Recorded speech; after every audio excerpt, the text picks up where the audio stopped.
Mr. Our guest from Malaysia, Mr. Zulkifli, to speak again on those questions because they have already explained very well some of the questions that may be raised by the BSA. So I think we should concentrate on 2 points. The first one, it is that we have with us Mr. Obaid Frey, which is the Deputy Secretary General of the Council of Ministers Secretariat. And I think that in Iraq, like in my country, is a very powerful institution. In France, for example, the Secretary General of the government is the only civil servant which is authorized to attend the Council of Ministers.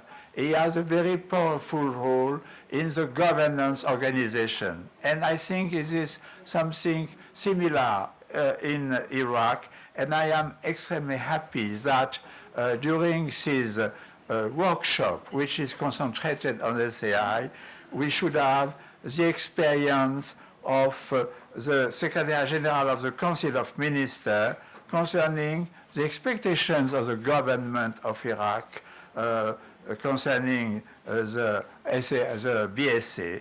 And I will ask him to take the floor now for giving us more explanation on how the relation between his institution and the BSA. So may I invite you to come and to take the floor. And after this presentation, we'll have a short presentation by Monsieur Lambert, who is the former Minister of Finance of France.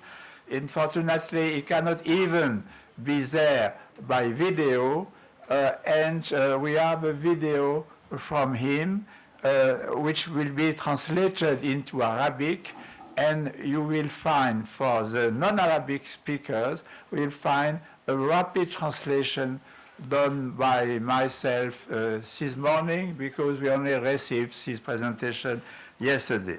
So that, yes, we should begin with Mr. Obaid Frey. Thank you very much to take the floor.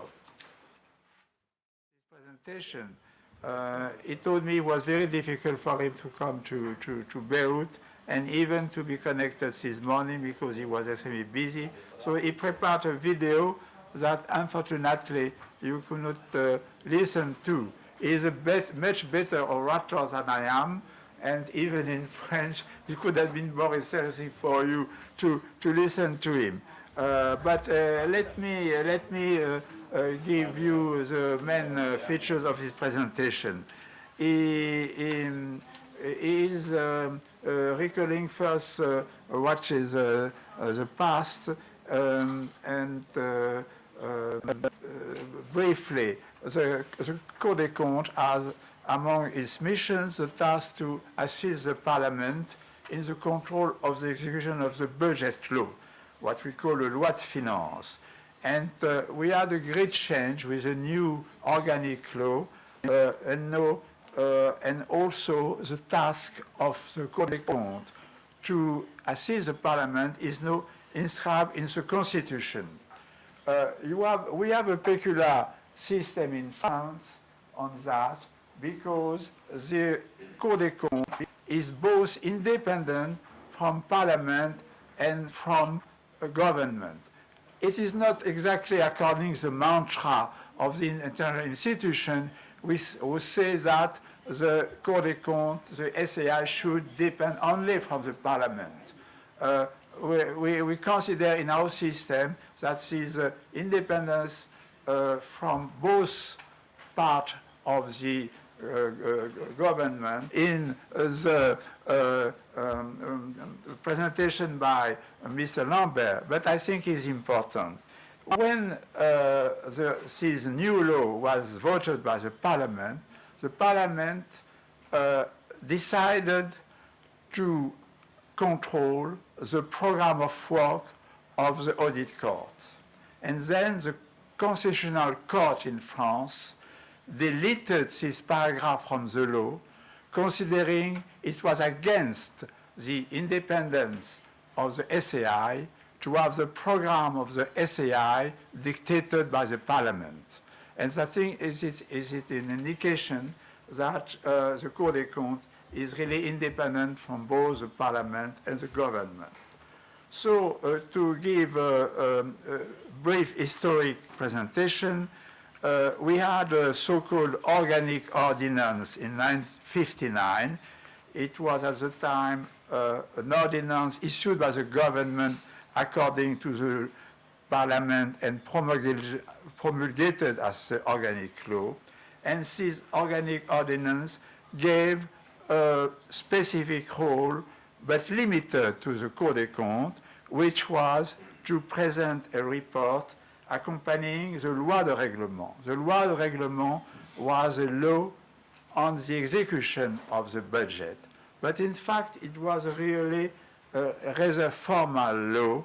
And at the beginning, we had some gap between the execution of the budget and the loi de règlement, so that this loi de règlement was not useful for the government for preparing the next budget, so that it was more a theoretical exercise.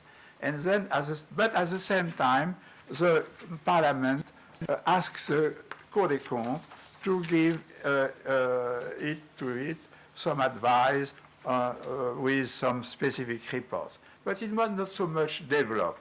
And then it came a much important role of the Cour des Comptes for the Parliament after this new organic law was voted in 2001. We call that the LOLF, it means the Loi Organique sur les lois de finances. We have a system of law in France where between the Constitution and the, I would say, normal law, we have the degree of an organic law which is above the laws and which cannot contradict by another law, but if it is amended, should be amended by a new organic law. In other systems, people are speaking of system law when they have not the hierarchy of law with an organic law. In some countries, they speak about a system law. This organic law had two main goals: modernizing the public management, and then they introduce the performance budgeting, and rebalance the repartition of power between the Parliament and the government, because the Parliament considers that he has some role, he has not enough power in preparing the budget and not at all power in controlling the execution. So that there is a real change where we have a more balance between the Parliament and the government. So in this general framework, a new kind of relation that we built between the court and the Parliament. Why? How it is done? It is done that it is the law is providing that gives to the court the duty to assist the Parliament by producing reports as a request of the Finance Commission of the two chambers of the Parliament, and also the court can be asked by the chairman of the commissions of the Finance Commission of both chambers to assist the Commission in their work. And that is important because the Parliament has appreciated the work by the court. Naturally, the Parliament is free to use his work. His reports are used by the Parliament for preparing new bills or for giving some recommendations to the government. And we have roughly had 15 requests per year from the Parliament, which is already an important because as in other SAIs, the working force is not so high, and to have 15 good reports prepared by the Parliament, by the the court for the parliament is already a high task. The requests which has been presented by the finance committees are in very different subjects, some on proper budget, some other on the social expenditure, because the social system is rather developed and costly in France, and then the social commission also is sometimes requesting advice from the Cour des Comptes. Normally, the duration of the preparation of a report is 8 months. The Parliament would like to have much shorter delay in the production of the report, and if in fact it is needed. We have seen that when we discussed with our colleagues from Netherlands, that the performance audit cycle is almost 1 year, and in 8 months for a report is a reasonable delay. Concerning the content of the report, we note that at the beginning the court presented a report with investigation, but not recommendation, contrary to the other public reports of the Cour des Comptes. But then, more and more, the court decided to bring the conclusion and the recommendation, and to follow up the implementation.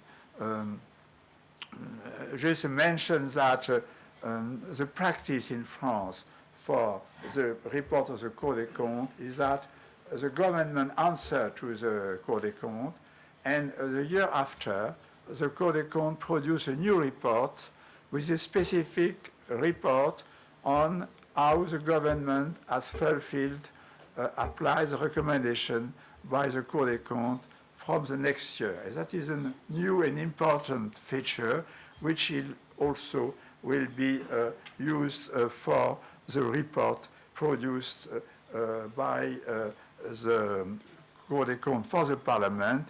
In the case, the report of the Cour des Comptes to the Parliament are issuing recommendation towards the government.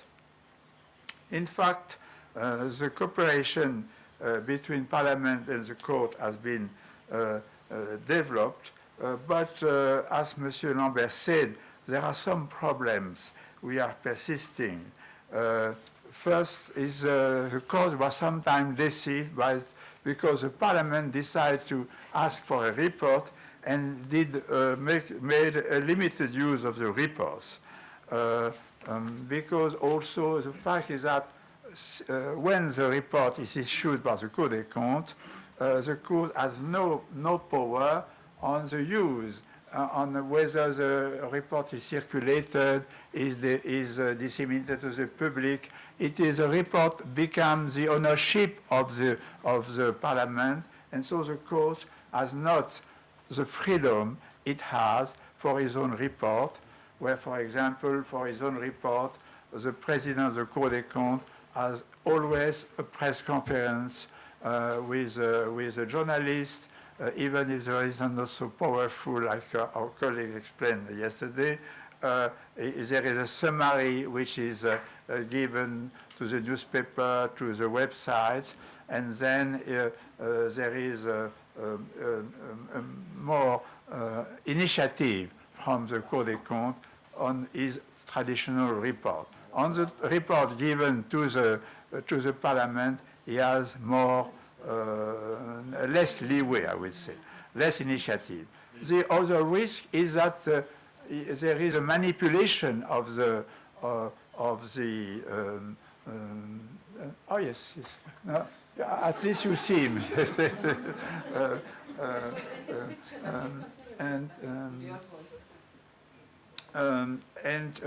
The risk of manipulation when you have the opposition, which is using the arguments given by the court, and then the risk that we consider there is no independence of the court. But I think one of the limitations is that also, this is normal, the court has not to comment on the government draft laws or the amendments which are submitted by the parliamentarians. It can only comment on the contents of the reports, and but it is normal, it is the work done for the parliament. Yes, then a last comment from Monsieur Lambert is that it is a revival of this loi de règlement, because I said to you the loi de règlement was disconnected from the process, where the government gave its accounts to the Cour des comptes in mid-March. The Cour des comptes gave the first report already in May, and a definitive report before the beginning of the parliamentary session on the vote of the next budget. So that, let's say, in for the budget 2012, the Parliament received in September this year the report of the execution of the budget of the year 2010. And that is a big constraint, but that is also, I think, a good, constraint for the Cour des comptes, and it brings in, it demonstrates that the Cour des comptes is a useful instrument for the Parliament. This last paragraph of Mr. Lambert is very important. It is that no, where we have a very difficult situation of the public finance in France and in other countries of Europe, is it very important that the Parliament had enough time to discuss and to forecast the budget law, and also to pay attention